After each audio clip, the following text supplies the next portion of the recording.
Hi friends, मैं mister हिमचंद्र Mahato और आप लोगों को मेरे YouTube channel BMLT exam preparation में स्वागत है दोस्तों। तो आज जो मैं लेकर आया हूँ JMC lab technician question paper का सॉल्व्ड है। इसका पार्ट 1 मैं करवा रहा हूँ। ये पार्ट 1 जो है आपका BMLT एग्जाम प्रिपरेशन चैनल पर अपलोड होगा और पार्ट 2 जो है रहेगा इसका लेबोरेटरी टेक्नीशियन चैनल पर अपलोड होगा, ठीक है। और इसके बाद फिर जो है हम बताएंगे कि आपको PDF कहाँ पर मिलेगा, इसीलिए पूरा वीडियो देखिएगा, ठीक है। किस चैनल पर मिलेगा आपका PDF, ये सारा का सारा चीज़ बता दूंगा, इसलिए पूरा वीडियो देखिएगा, स्किप मत कीजिएगा।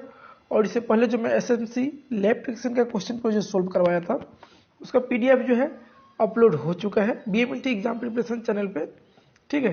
जो SMC question paper solve video जो पार्ट 1 है उस पर उसके डिस्क्रिप्शन लिंक में जो है PDF का लिंक दे दिया गया है, आप लोग वहाँ से जाकर के डाउनलोड कर सकते हैं, ठीक है। तो अब आते हैं हम आज का जो क्वेश्चन पेपर जो करवाने वाले हैं JMC lab technician question paper. Advertisement number exam date देख रहे हैं 19/6/2021 को इसका एग्जाम हुआ था। और इसके बाद जो आने वाला है आपका क्वेश्चन पेपर सोल्व वो रहेगा आपका GSSB, ठीक है, तो उसका रहेगा। इसके बाद जो है फिर केरला PSC का जो है कम से कम आपका 6-7 पेपर है, ठीक है, उसका भी फिर सोल्व करवाएंगे, ठीक है। और उसमें जो है आपका केरला केरला का जो है लैब टेक्नीशियन एग्जाम का PSC का, उसमें जो है आपका जो ओरिजिनल रहेगा आपका क्वेश्चन पे वही प्रोवाइड कराएंगे, क्योंकि उस पर किसी का नाम नहीं है तो वो दे सकते हैं, ठीक है। इसमें जो है ये सब क्या है हम लोग टाइप करके आप लोगों को प्रोवाइड करा रहे हैं, ठीक है। तो आइए आप चलते हैं अपना पहला क्वेश्चन की तरफ। क्या दिया गया है कि which test is used for identifying phenol. Phenol को आइडेंटिफाई करने के लिए हम लोग कौन सा टेस्ट करते हैं। पहला ऑप्शन है सीफ रिएजेंट, दूसरा है टॉलेंस टेस्ट, तीसरा है ल्यूकास टेस्ट, ठीक है। तो पहला जो है क्या दिया, सीफ रिएजेंट। सीफ रिएजेंट हम लोग किस लिए यूज करते हैं, अब ये कोई यदि याद होगा तो हम लोग जब पैस स्टैंड करते हैं हिस्टोपैथोलॉजी में वहाँ पर भी सीफ रिएजेंट का यूज होता है। वैसे सीफ रिएजेंट का इस्तेमाल जो हम लोग करते हैं किसके लिए, अल्डिहाइड चेक करने के लिए, किसी भी सोल्यूशन में अल्डिहाइड की मात्रा है कि नहीं। इसके बाद जो है टॉलेंस टेस्ट जो होता है, टॉलेंस टेस्ट के किसके लिए करते हैं तो आप लोगों को पता होगा इस टॉलेंस टेस्ट के बारे में। ये जो है आपका कीटोन बॉडी और अल्डिहाइड का भी इसका डिफ्रेंशिएट करने के लिए हम लोग क्या करते हैं, टॉलेंस टेस्ट इसका जो है इस्तेमाल होता है, ठीक है। इसके बाद क्या है कि इसके बाद क्या है तीसरा ल्यूकास टेस्ट। तो ल्यूकास टेस्ट क्या किस लिए हम लोग करते हैं तो डिफ्रेंशिएट करने के लिए। किस तरह के, किसको डिफ्रेंशिएट करने के लिए तो प्राइमरी सेकेंडरी टर्सरी एल्कोहल को इसको डिफ्रेंशिएट करने के लिए हम लोग क्या करते हैं, ल्यूकास टेस्ट का इस्तेमाल करते हैं, ठीक है। टॉलेंस टेस्ट तो पता हो गया और सीफ रिएजेंट को पता हो गया। टॉलेंस टेस्ट के बारे में क्या बोले कि अल्डिहाइड और कीटोन बॉडीज को डिफ्रेंशिएट करने के लिए, डिस्टिंग्विश करने के लिए ये हम लोग इस्तेमाल करते हैं। इसका राइट आंसर क्या है, ऑप्शन नंबर डी क्या है, न्यूट्रल फेरिक क्लोराइड टेस्ट। इसका राइट आंसर क्या है, option number D is the right answer, neutral ferric chloride test, ठीक है। कई ऑप्शन में आपको दिया रहेगा ओनली फेरिक क्लोराइड टेस्ट, ठीक है, तो ये भी याद रखिएगा।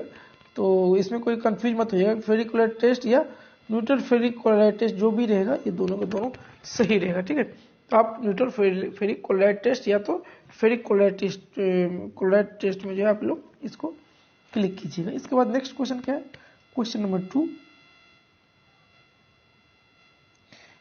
in which phase of cell cycle does replication of genetic material takes place।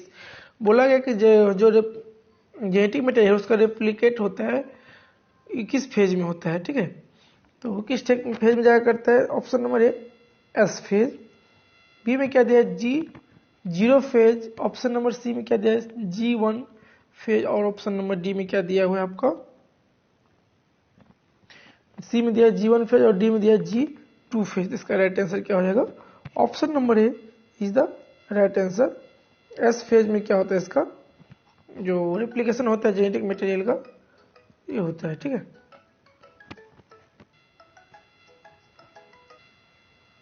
अब नेक्स्ट क्वेश्चन क्या है, क्वेश्चन नंबर 3। क्वेश्चन नंबर 3 में क्या दिया गया है कि हाइपर कैल्सेमिक हार्मोनिज बोला गया हाइपर कैल्सियमिक जो हार्मोन है वो कौन सा होता है? Option number A thyroxine, B thymosin, option number C parathyroid hormone and option number D adrenaline. इसका राइट आंसर क्या हो जाएगा? ऑप्शन नंबर इसका सी जो है राइट आंसर हो जाएगा पैराथायरॉयड हार्मोन। ठीक है, पैराथायरॉयड हार्मोन क्या है? यह एक हाइपर कैल्सियमिक हार्मोन है जो कहाँ से प्रोड्यूस होता है, कहाँ से रिलीज होता है, यह हमारे कमेंट बॉक्स में आप बताइएगा। ठीक है, और अब नेक्स्ट चलते हैं क्वेश्चन नंबर 4 की तरफ। क्वेश्चन नंबर 4 में क्या बताया गया है कि the portion of protein of enzyme, क्या बोला गया? The protein portion of enzyme. Protein portion कौन सा होता है एंजाइम का? एपो एंजाइम, प्रोस्थेटिक, कोफैक्टर या कोएंजाइम। ठीक है, तो इसका राइट आंसर क्या हो जाएगा? Option number A is the right answer. Apo enzyme क्या होता है? यह एक एंजाइम का प्रोटीन पार्ट होता है। ठीक है, तो 4 का क्या हो जाएगा? Option number A is the right answer. Next question क्या है? Question number 5, which of the following sales is not a WBC.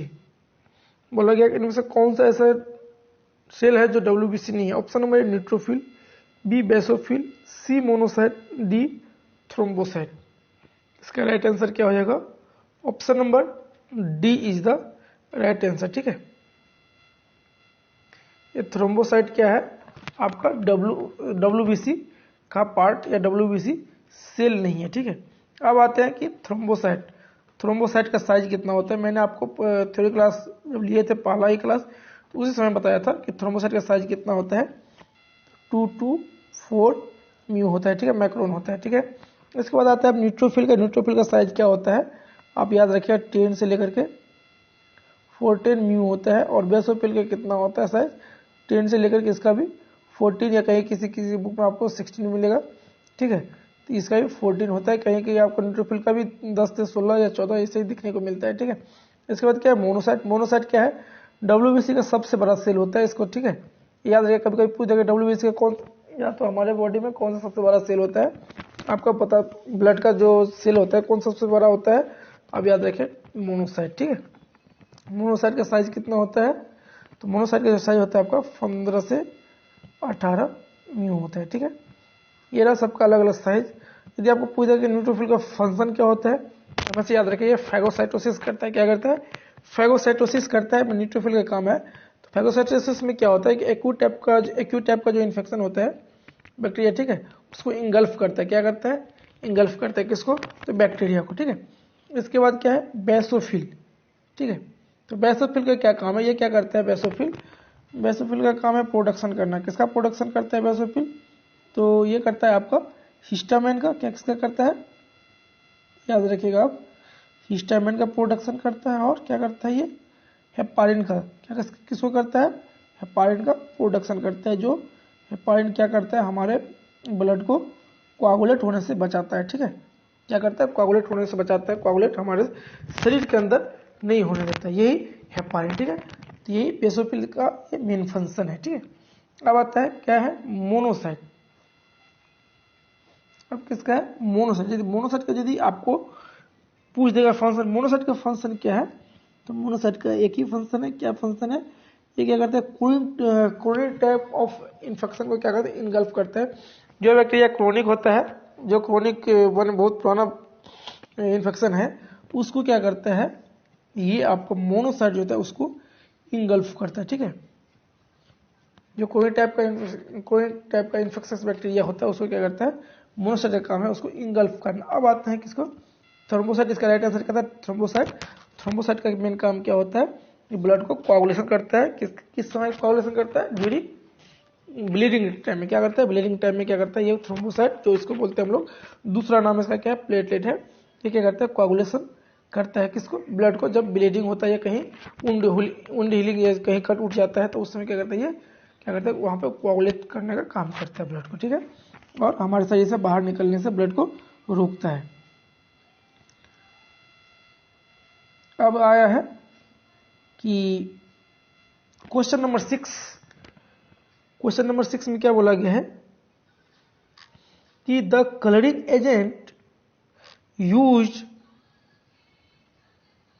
In antisera AB, बोला गया जो कलरिंग एजेंट जो यूज करते हैं एंटीसेरा एबी में वो कौन सा है। ठीक है, देखिए हमेशा याद रखिएगा कि कलरिंग एजेंट कुछ ना कुछ यूज होता ही है, जैसे कि हमारे एनटीए सेरा जो है, एनटीबी सेरा है, एनटीडी सेरा में कोई भी कलरिंग एजेंट यूज नहीं होता है। ठीक है, और एनटीएबी में यूज होता है। और ये भी एनटीएबी जो सेरा जो होता है ये भी डिपेंड करता है कंपनी के ऊपर, किसी कंपनी, कोई भी कंपनी, कुछ कंपनी ऐसा जो यूज नहीं करता है एंटी सेरा एबी में कोई भी आपका ड्राई। ठीक है, कुछ कंपनियां ऐसे हैं जो एंटी-एबी सेरम जो होता है डाई यूज करता है। क्या यूज करता है? डाई को यूज करता है। ठीक है, तो ऑप्शन नंबर ए में क्या दिया? Methylene blue. Option number B में क्या है? एक्रीफ्लेविन। ऑप्शन नंबर सी में दिया इओसिन। ऑप्शन नंबर डी में दिया है सेफ्रानिन। तो इसके लिए जो क्वेश्चन नंबर 6 है इसके लिए राइट आंसर यहाँ पे क्या हो जाएगा? Option number C is the right answer. क्या यूज करता है? इओसिन यूज करता है। तो अब बात आती है कि एंटीसेरा ए में क्या यूज होता है? एंटीसेरा ए में क्या यूज होता है ये भी आपको क्वेश्चन पूछेगा, इसलिए मैं यहाँ बता देता हूँ। एंटीसेरा ए में यूज होता है आपका पेटेंट ब्लू बोलिए या तो मेथिलीन ब्लू भी यूज कर सकते हैं। ठीक है, क्या होता है? पेटेंट ब्लू यूज होता है। क्या होता है? पेटेंट ब्लू या तो मेथिलीन ब्लू यूज होता है। ठीक है, इसके बाद आता है कि एंटीसेरा बी में क्या यूज होता है।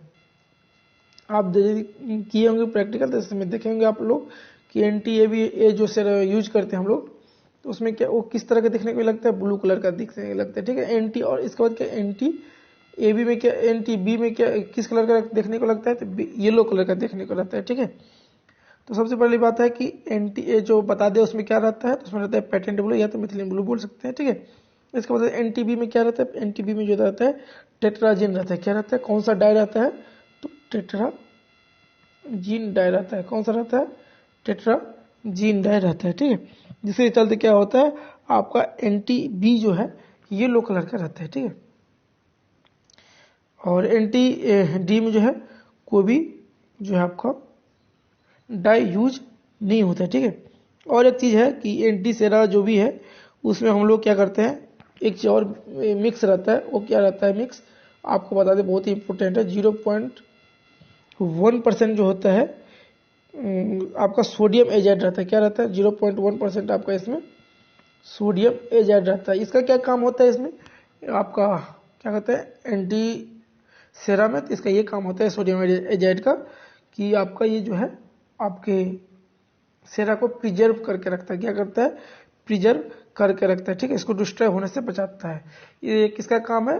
सोडियम एजाइड का काम है। ठीक है, तो ये इसका डिटेल्स याद रखें, बहुत ही इंपॉर्टेंट है ये क्वेश्चन। ठीक है, और हम जो है आप लोगों के लिए जो है एक बहुत ही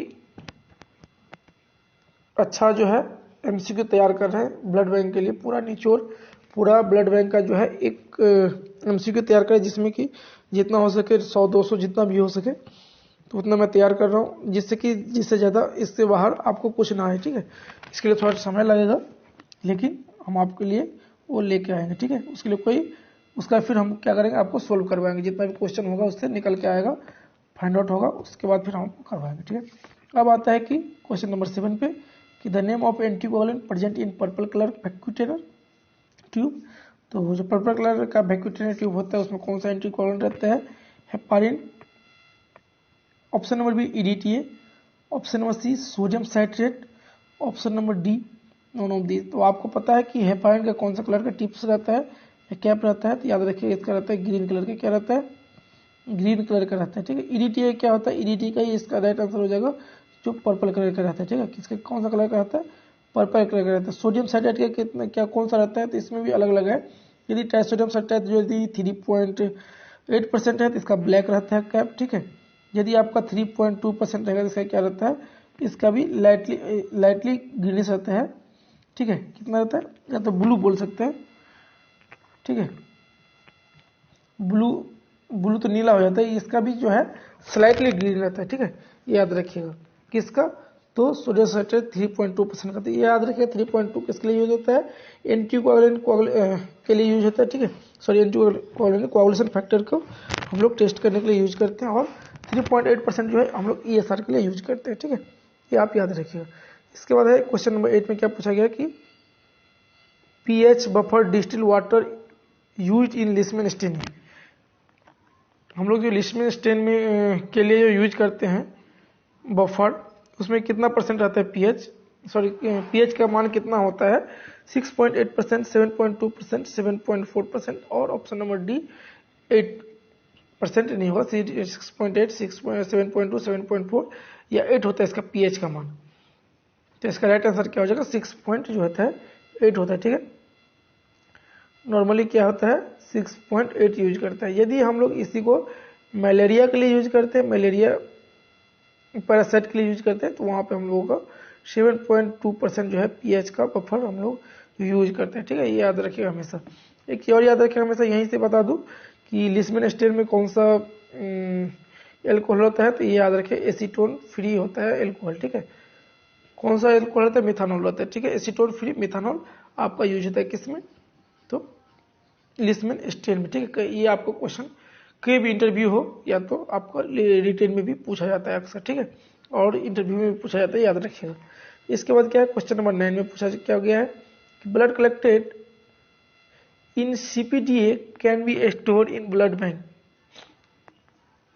क्या पूछा गया है कि सीपीडीए जो है,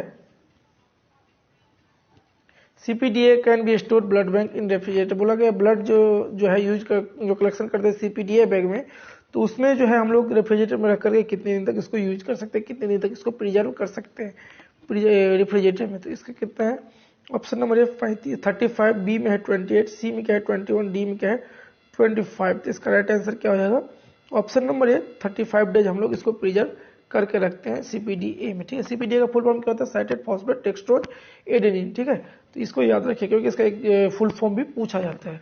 ठीक है, अब नेक्स्ट आते हैं, और हाँ इसमें कुछ क्वेश्चन में दे देता हूँ आपको, ये हमें कमेंट बॉक्स में बताइएगा, नहीं तो फिर मैं तो तैयार कर ही रहा हूँ आप लोगों के लिए ब्लड बैंक का एमसीक्यू। इसमें बोला गया, इसमें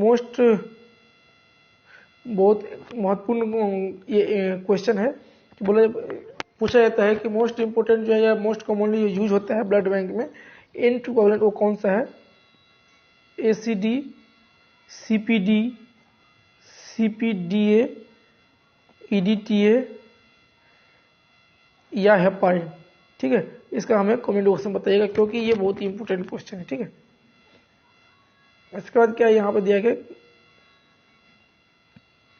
HDN due to RH incompatibility can be prevented by giving anti-D antibody to RH negative mother within dash hour of delivery of RH positive infant।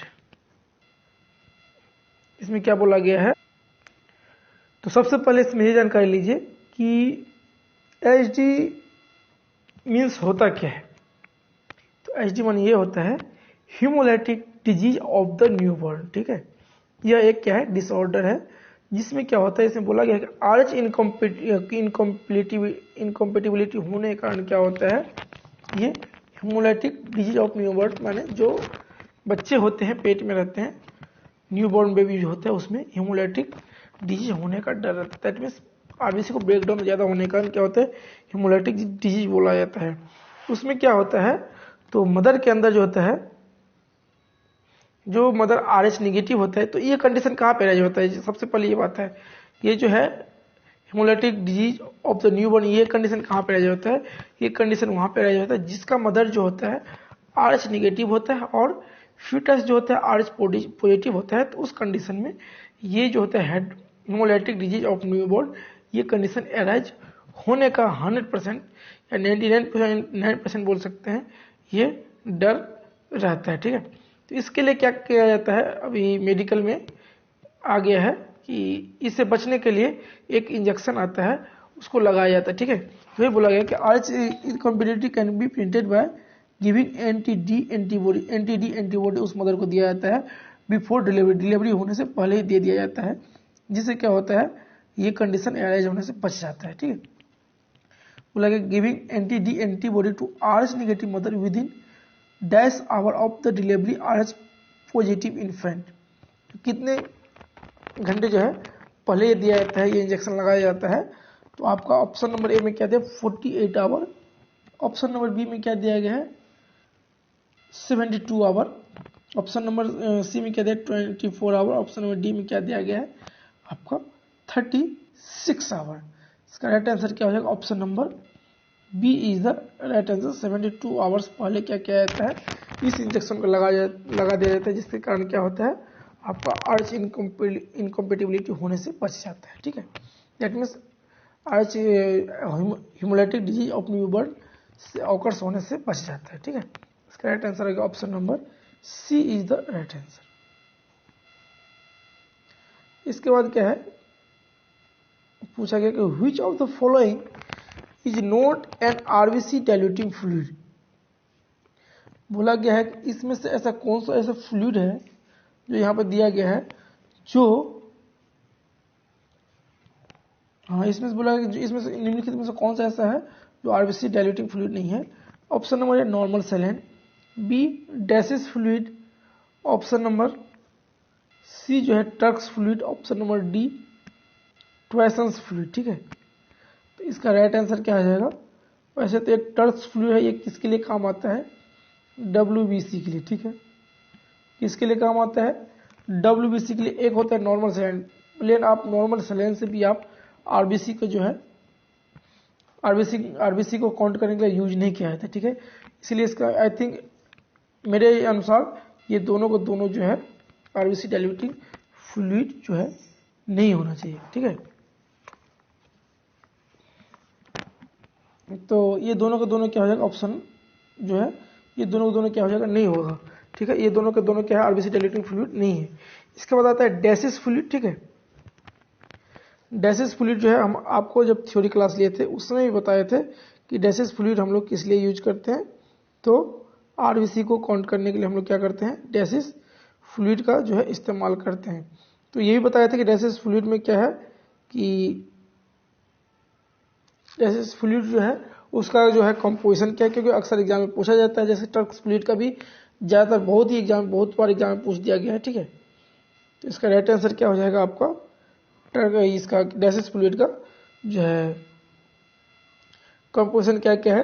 तो इसमें डैसिस फॉर्मल सेट, इसका पूरा नाम होता है डैसिस फॉर्मल सेटेट। ठीक है, तो इसमें क्या क्या रहता है डैसिस फ्लूइड में, आपका ट्राइसोडियम साइट्रेट रहता है। ठीक है, इसके बाद क्या होता है, इसमें डिस्टिल वाटर होता है। ठीक है, और एक चीज़ और रहता है, इसका क्या नाम है, 40% आपका फॉर्मालिन रहता है। क्या रहता है, 40% फॉर्मालिन रहता है। ठीक है, ये तीनों मिलकर क्या है, इसका कंपोजिशन है। ठीक है, और नेक्स्ट क्या है, ट्वेसन्स फ्लूइड। ठीक है, ट्वेसन्स फ्लूइड का क्या काम है, तो ट्वेसन्स फ्लूइड के से भी क्या करते हैं हम लोग आरबीसी काउंट करते हैं। और भी है जिससे हम लोग क्या करते हैं, आरबीसी काउंट करते हैं, तो इसका भी नाम याद रखिएगा, गोवर्स फ्लूइड। क्या है, गोवर्स फ्लूइड, जिसका नाम है ग्रोवर्स फ्लूइड। ठीक है, इससे भी हम लोग क्या करते हैं, आपका आरबीसी काउंट करते हैं। ठीक है, और भी क्या है, एक और है जिसको बोलते हैं हम लोग हिम्स फ्लूइड, सबसे मोस्ट कॉमनली है जो सबको पता रहता है। ठीक है, कौन सा है, हिम्स फ्लूइड। ठीक है, तो इससे भी क्या करते हैं हम लोग, आपका आरबीसी काउंट करते हैं। इसका कंपोजिशन क्या होता है, मर्क्यूरिक क्लोराइड होता है, सोडियम क्लोराइड होता है, सोडियम सल्फेट होता है और डिस्टिल वाटर होता है। तो ये दोनों का दोनों हम कंपोजिशन क्यों बता दिए, क्योंकि ये दोनों का दोनों क्या most commonly usable RBC count जो है डाइल्यूटिंग फ्लूइड है, इसलिए दोनों का हम कंपोजिशन बता दिए, क्योंकि एग्जाम में पूछा जाता है। ठीक है, टर्क्स फ्लूइड का आपको पता है कंपोजिशन क्या क्या है, जेंसन वॉयलेट होता है।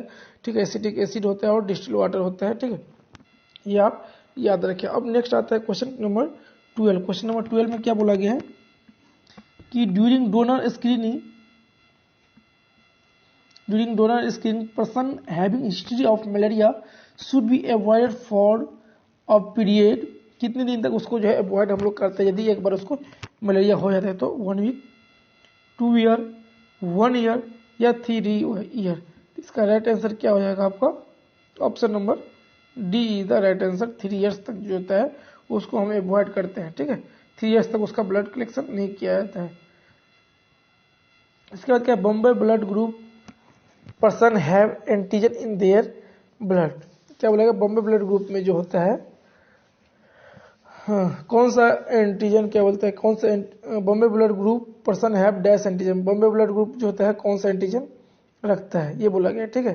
तो ऑप्शन नंबर ए में क्या थे, ए एंटीजन, ठीक है।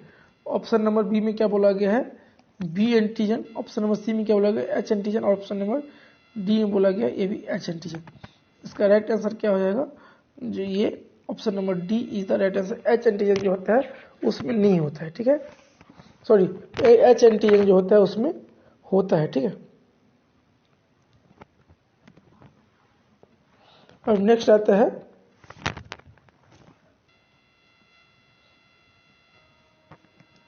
सॉरी इसमें जो है क्वेश्चन नंबर 13 में जो है बॉम्बे ब्लड ग्रुप में तो कोई भी एंटीजन प्रेजेंट नहीं होता है, ठीक है।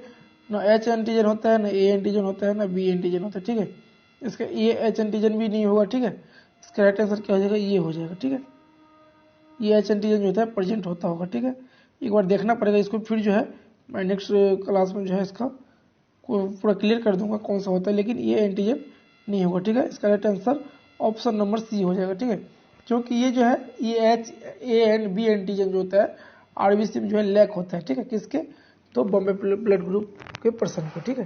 इसका राइट आंसर क्या हो जाएगा, option number C is the right answer. Next क्या है, क्वेश्चन नंबर 14। क्वेश्चन नंबर 14 में क्या बोला गया, depth of the improve Neuber chamber, Neuber counting chamber. इसका क्वेश्चन नंबर 14 में क्या है, ऑप्शन नंबर है 0.1 एम, बी में क्या है 0.01 एम, सी में क्या है 0.001, ऑप्शन नंबर डी में क्या है 1। इसका राइट आंसर क्या हो जाएगा, option number A is the right answer. 0.1 M क्या होता है, न्यूबर चेंबर का डेप्थ होता है, क्या होता है, और न्यूबर चेंबर का डेप्थ होता है। नेक्स्ट है क्वेश्चन नंबर 15 में क्या बोला गया, name the enzyme estimation done in semen sample to analyse the secretory function of prostate. बोला गया है सेक्रेटरी फंक्शन को, माने सेक्रेटरी फंक्शन जो प्रोस्टेट का होता है, name of the enzyme estimation done in semen sample to analyse the secretory function of prostate. बोला गया सीमेन में कौन सा मटेरियल है या जो कौन सा टेस्ट करते हैं जिससे हमको पता ये चलता है कि प्रोस्टेट का फंक्शन, सेक्रेटरी फंक्शन जो है वो सही है या गलत है, माने सही चल रहा है कि नहीं चल रहा है, ठीक है। उसके लिए क्या ऑप्शन नंबर है, एलानिन ट्रांसएमाइन, बी में क्या एस्पार्टेट ट्रांसएमाइन, सी में क्या एसिड फॉस्फेटेज, और ऑप्शन नंबर डी में क्या है एल्कलाइन फॉस्फेटेज। इसका राइट आंसर क्या है, option number C is the right answer, acid. इसके लिए जो हम लोग एसिड फॉस्फेटेज का एस्टिमेशन करते हैं, ठीक है। नेक्स्ट है क्वेश्चन नंबर 16 में क्या बोला गया है कि the only cell in normal CSF is. बोला गया है कि CSF का जो है नॉर्मल सेल कौन सा होता है, तो इसका याद रखिए। Option number A neutrophil, B में जो है लिम्फोसाइट, सी में जो है मोनोसाइट, और डी में क्या है नॉन ऑफ दीज। इसका राइट आंसर क्या हो जाएगा, ऑप्शन नंबर जो है इसका बी जो है राइट आंसर हो जाता है। यदि पूछ जाए इसका नॉर्मल रेंज कितना होता है, याद रखिए 0 से लेकर के 8, ठीक है, और CU/mm होता है, ठीक है, ये याद रखिएगा। तो 0 से 8 कहीं किसी किसी बुक में आपको 0 to 6 भी मिलेगा नॉर्मल सेल देखने को, ठीक है। इसके बाद आता है कि न्यूट्रोफिल एक भी आपको देखने को नहीं मिलेगा, ना मोनोसाइट मिलेगा देखने को, ठीक है। तो इसका नॉर्मल सेल कौन सा है, लिम्फोसाइट कितना होता है ये भी बता दिए। इसके बाद नेक्स्ट क्वेश्चन है क्वेश्चन नंबर 17 में क्या बोला, name the test use to detect bile salt in urine. Bile salt को जो है यूरिन में चेक करने के लिए कौन सा टेस्ट करते हैं, benzidine test, Fouchet's test, Ehrlich test, Hay's test, कौन सा टेस्ट करते हैं। तो आपको बेंजीडिन टेस्ट के बारे में बता ही दिए थे, फॉचेस टेस्ट के बारे में बताए हैं, अर्लिक टेस्ट के बारे में बताए हैं, ठीक है। तो इसका राइट आंसर क्या हो जाएगा, आपका option number C D is the right answer. Hay's test जो हम लोग किस लिए करते हैं, आपका बाइल सॉल्ट के लिए, या कहीं कहीं आपको ये भी देखने को मिलेगा आपका सल्फर टेस्ट बोल के आएगा कहीं के ऑप्शन में, तो ये भी मत भूलिएगा, तो सल्फर टेस्ट भी बोलते हैं उसको, ठीक है, याद रखिएगा। हेज टेस्ट या हेज सल्फर टेस्ट भी कहीं कहीं को देखने को मिलेगा, ठीक है, या सल्फर पाउडर टेस्ट कहीं कहीं ऑप्शन में दिया रहेगा, तो कंफ्यूज मत होइएगा। अब अर्लिक टेस्ट, फॉचेस टेस्ट और बेंजीडिन टेस्ट, तीनों के तीनों आपके ऊपर छोड़ दिए, क्योंकि मैं इससे पहले बता चुका हूँ, डिटेल्स जानना नहीं चाहते हैं। इसके बाद बोला गया कीटोन बॉडीज इन यूरिन। तो कीटोन बॉडीज के बारे में पता है, पढ़ाए हम, ऐसे किसी का क्वेश्चन पेपर सॉल्व कराए तो उसमें बहुत सारे डिटेल्स बताए थे कीटोन बॉडीज के लिए कौन कौन सा टेस्ट करते हैं। मैं 6 या 7 वो आपको प्रोसेस बताया था, मेथड बताया था, टेस्ट का नाम बताया था, जिसके द्वारा क्या होता है कीटोन बॉडीज का होता है। इसीलिए मैं बार बार बोलता हूँ कि आप हमारा जितने भी पीडीएफ का जो क्वेश्चन पेपर का सोल्व करवाते हैं पूरा का पूरा देखिए, क्योंकि उसमें मैं डिटेल्स ही बताता हूँ और ज़्यादा से ज़्यादा जितना ज़्यादा से ज़्यादा होता है मैं बता देता हूँ, ठीक है। तो इसमें कौन सा ketone bodies in urine, ketone bodies urine में कौन सा होता है acetone, beta हाइड्रोक्सीब्यूट्रिक acid, C both, और option number D none of this. इसका राइट आंसर क्या हो जाएगा, ऑप्शन नंबर सी जो होता है राइट आंसर हो जाएगा, एसीटोन और बीटा हाइड्रोक्सी ब्यूट्रिक एसिड जो होता है इसका राइट आंसर हो जाएगा, ठीक है। नेक्स्ट क्वेश्चन क्या, क्वेश्चन नंबर 19। क्वेश्चन नंबर 19 में क्या पूछा गया, नॉर्मल स्पर्म काउंट। ये भी आपको पहले बता दिया, किसी चीज़ का क्वेश्चन पेपर सॉल्व करवा रहा था तो उसमें दिया हुआ था, तो याद रखिएगा। मैं बताया था पहले भी, तो अभी बता देता हूँ। Option number A 80 to 160 million पर ml, 40 to 80 मिलियन पर ml, और ऑप्शन नंबर सी में क्या 100 to 120 मिलियन पर ml, और ऑप्शन नंबर डी में कहते हैं 140 से लेकर 200 मिलियन पर ml। ये बहुत ईजी है और मैंने बार बार बता रहा हूँ, इसीलिए डिटेल्स बताते रहता हूँ। इसका राइट आंसर क्या हो जाएगा, ऑप्शन नंबर ए 80 से लेकर 160 मिलियन पर ml जो होता है इसका राइट आंसर हो जाएगा, ठीक है। इसीलिए बार बार बोलता हूँ कि जितने भी मैं दे रहा हूँ आपको क्वेश्चन पर सभी के सभी देखते रहिए, जितना बार रिपीट करेंगे उतना ही आपको याद रहेगा और बेटर रहेगा आपके एग्जाम के लिए। इसके बाद बोला गया है कि name the hormone detect the pregnancy. कौन सा हार्मोन जो है हम लोग डिटेक्ट करते हैं प्रेगनेंसी में, एडीएच करते हैं, जीएच बोलते हैं, टीएसएच बोलते हैं, एचसीजी बोलते हैं।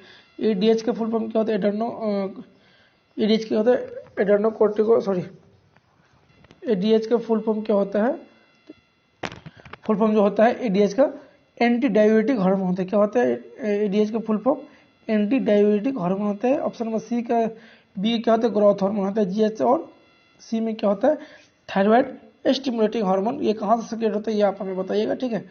और क्योंकि ये टीएससी के बारे में बताया था मैं कहाँ से सेक्रेट होता है, इससे पहले जो भी क्वेश्चन पेपर करवाया था, इसलिए मैं बोल रहा हूँ पूरा का पूरा क्वेश्चन पेपर देखिए, ज़्यादा से ज़्यादा क्वेश्चन आपको करवा चुका हूँ। और इसके बाद क्या एचसीजी, इसकी पूरा फुल फॉर्म क्या है, ह्यूमन कोलोनी गोनोडोट्रोपिक हार्मोन इसका पूरा नाम होता है। इसका राइट आंसर क्या है, option number D is the right answer. इसके बाद ये क्या है, specific gravity of urine less than 1.010 indicate. बोला गया कि इतना से यदि कम आता है स्पेसिफिक ग्रेविटी क्या इंडिकेट करता है, diabetes mellitus, diabetes insipidus, diabetes ketoacidosis, option number D none of this. का राइट आंसर क्या हो जाएगा, option number B is the right answer. Diabetes insipidus जो होता है इससे इंडिकेट करता है कि ये होने का संभावना है, या तो डायबिटीज इंसिपिडस है इनको। इसके कारण क्या होता है, यूरिन का स्पेसिफिक ग्रेविटी होता है 1.010 से कम होता है। वैसे यदि पूछा जाए कि इसका नॉर्मल रेंज कितना होता है स्पेसिफिक ग्रेविटी का यूरिन में, तो ये हमें कमेंट करके बताइए। कहीं किसी में क्या दिया जाता है 1.005 से लेकर के 1.030 तक नॉर्मल होता है। बस आप बताइए आपके हिसाब से कौन सा नॉर्मल रेंज सही है, ठीक है। और इसके बाद क्या है, ऑप्शन नंबर, इसका राइट आंसर बोल देंगे, option number B is the right answer, ठीक है। इसके बाद क्या है, question number 21, glucose memory test हम लोग किसे बोलते हैं, glucose memory test. Option number C में ए में दिया है जीसीटी को क्या हम लोग ग्लूकोज मेमोरी टेस्ट बोलते हैं, या HbA1c को हम लोग क्या बोलते हैं ग्लूकोज मेमोरी टेस्ट बोलते हैं, या GTT इसको बोलते हैं ग्लूकोज टॉलरेंस टेस्ट को भी क्या हम लोग उसको ग्लूकोज मेमोरी टेस्ट बोलते हैं, या ऑप्शन नंबर डी PPBS को हम लोग क्या कहते हैं ग्लूकोज मेमोरी टेस्ट बोलते हैं। इसका राइट आंसर क्या हो जाएगा, option number B is the right answer, ठीक है। ऑप्शन नंबर बी क्या है इसका राइट आंसर हो जाएगा। इसको हम लोग क्या बोलते हैं, HbA1c को ग्लूकोज मेमोरी टेस्ट बोलते हैं, ठीक है। नेक्स्ट क्वेश्चन क्या है,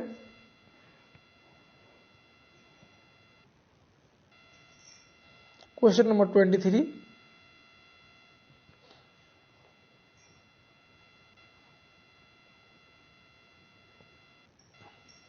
विच of the following is not renal function test. इसमें जो है कौन सा ऐसा टेस्ट है जो क्या है आपका रेनल फंक्शन टेस्ट नहीं है, serum urea, serum creatine, 16C या टोटल कोलेस्ट्रॉल। इसका राइट आंसर हो जाएगा यदि आप सिस्टीन के बारे में नहीं भी जानते तो एलिमिनेट कर सकते हैं। टोटल कोलेस्ट्रॉल क्या होता है हम लोग जनरल फंक्शनल टेस्ट के लिए नहीं करते हैं, ठीक है, ये हमेशा याद रखिएगा।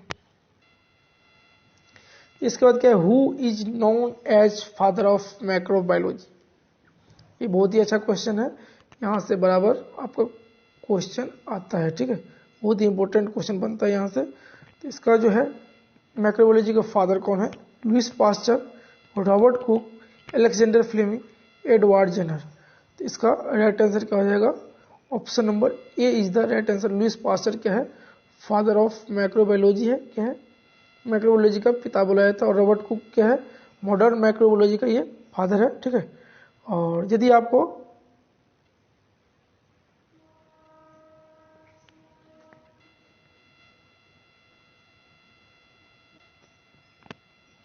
तो क्वेश्चन नंबर 24 में क्या है, ये इसका राइट आंसर जो है लुइस पास्चर नहीं होगा, ठीक है। इसका जो मेन होता है फादर ऑफ माइक्रोबायोलॉजी जो होता है, माइक्रोबायोलॉजी का जो पिता बोला जाता है वो बोला जाता है एंटी वॉन लीeuwenhoek को बोला जाता है। किसको बोला जाता है, एंटी वॉन लीeuwenhoek को बोला जाता है, याद रखिएगा। इसमें जो है आंसर एक भी सही नहीं है, एंटी वॉन लीeuwenhoek को बोला जाता है, ठीक है, तो याद रखिएगा, ठीक है। इस लुइस पास्चर को क्या बोला जाता है, फादर ऑफ बैक्टीरियोलॉजी बोला जाता है, बैक्टीरियोलॉजी का पिता बोला जाता है। और रॉबर्ट कुक जो है आपका फादर ऑफ मॉडर्न बैक्टीरियोलॉजी होता है, ठीक है, मॉडर्न बैक्टीरियोलॉजी का रॉबर्ट कुक को पिता बोला जाता है, ये याद रखिएगा। इसका राइट आंसर ए नहीं होगा, इसका राइट आंसर हो जाएगा एंटी वॉन लीeuwenhoek, जो कि आपको ऑप्शन में नहीं दिया हुआ है, ठीक है। तो अब आगे बढ़ते हैं नेक्स्ट क्वेश्चन के। नेक्स्ट क्वेश्चन जो है आपका 25 में क्या बोला गया है कि serum electrolyte are analysed using. Serum electrolyte जो होता है हम लोग किसके द्वारा यूज करते हैं चेक करते हैं। तो वैसे कैलोरीमीटर होता है, कैलोरीमीटर नहीं होता, ये गलत है। फ्लेम फोटोमीटर के द्वारा हम लोग क्या करते हैं, आपका इलेक्ट्रोलाइट का जो होता है एनालाइज हम लोग करते हैं, ठीक है। अब आता है नेक्स्ट की वैन डेन वर्ग रिएक्शन जो होता है किसके डिटेक्ट करने के लिए हम लोग यूज करते हैं, तो याद रखिएगा serum creatinine, serum urea, serum bilirubin, blood glucose. इसका राइट आंसर जो है आपका सीरम बिलिरुबिन को हम लोग क्या करते हैं, डिटेक्ट करने के लिए क्या करते हैं, वैन डेन वर्ग रिएक्शन यूज करते हैं। नेक्स्ट क्या question number 27, dash is otherwise known as the bad cholesterol. Bad cholesterol हम लोग किसे बोलते हैं, LDL, HDL, VLDL, कैलोमैक्रोसिस को हम लोग किसको बोलते हैं, LDL को क्या हम लोग बोलते हैं, बैड कोलेस्ट्रॉल बोलते हैं। और HDL को क्या बोलते हैं हम लोग, गुड कोलेस्ट्रॉल बोलते हैं। क्या बोलते हैं, गुड कोलेस्ट्रॉल किसको बोलते हैं, HDL को बोलते हैं, ठीक है, ये याद रखिएगा। नेक्स्ट है क्वेश्चन नंबर 28 में क्या बोला गया कि the type of immunoglobulins which provide local immunity. बोला किस टाइप का इम्यूनोग्लोबुलिन है जो लोकल इम्यूनिटी हम लोगों को क्या करते हैं, प्रोवाइड कराता है।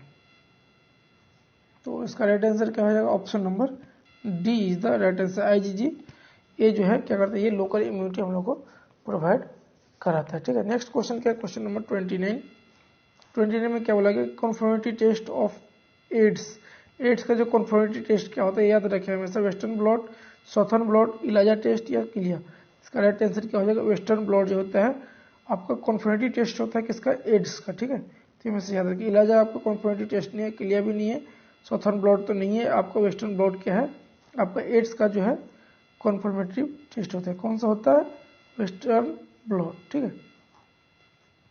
नेक्स्ट क्या क्वेश्चन नंबर आपका